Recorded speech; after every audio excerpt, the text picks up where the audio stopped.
Hello viewers, welcome back to my channel of my blog. সাথে আছি আমি S M Manjurul. আজকে আমি আপনাদের সাথে শেয়ার করতে যাচ্ছি যে কিভাবে আপনি আপনার মূল্যবান রাউটারটি সুস্থ রাখবেন, সংরক্ষিত রাখবেন এবং নিরাপদে রাখবেন।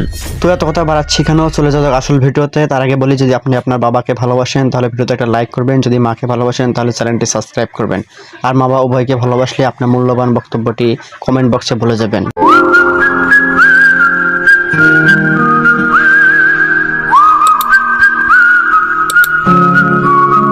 কাজটি করার জন্য সর্বপ্রথম আপনাকে একটা অ্যাপস ইনস্টল করতে হবে। যেমন আমি টেন্ডার রাউটার ব্যবহার করি, তাই আমি টেন্ডার অ্যাপস ইনস্টল করেছি এবং এটা দিয়ে আজকে আমি আপনাদেরকে দেখাবো। সো আপনার যার যে রাউটার, আপনি সেই অ্যাপস ইনস্টল করবেন। অ্যাপস ইনস্টল করার পর আপনি আপনার রাউটারটি লগ ইন করে নেবেন। অ্যাপস লগ ইন করার পর আপনি দেখতে পাবেন যে এখানে কারা কারা আপনার ওয়াইফাই চলেছে, এখানে অনলাইন অফলাইন সব শো করবে।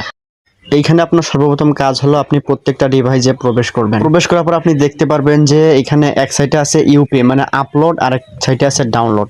আপলোড মানে তো বোঝেনি, কেউ কোনো কিছু ভিডিও পোস্ট করা অথবা ভিডিও নেট চালা, যেমন ফোন যে কোনো অ্যাপসেই চালাক না কেন, এই চালানোটা এখানে আপলোড বোঝায়। আর আমরা ওয়াইফাই চালকরা মনে করি যে ওয়াইফাই মানে আনলিমিটেড ডাউনলোড, কিন্তু এই ডাউনলোডটা আমার ওয়াইফাইয়ের উপর যে প্রচুর পরিমাণে একটা চাপ সৃষ্টি করে, এটা আমরা অনেকেই বুঝি না।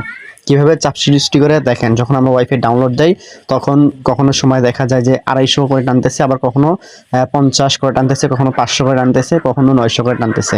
এই 500, এই 900, এই 300, এইভাবে যখন আপনার ডাউনলোড হতে থাকে তখন ওয়াইফাইয়ের উপর একটা চাপ পড়ে, যার ফলে দেখা যায় ওয়াইফাই অতি দ্রুত নষ্ট হয়ে যায়। এখন প্রশ্ন হলো, আপনি আপনার রাউটারকে সংরক্ষিত বা সুস্থ রাখবেন কিভাবে?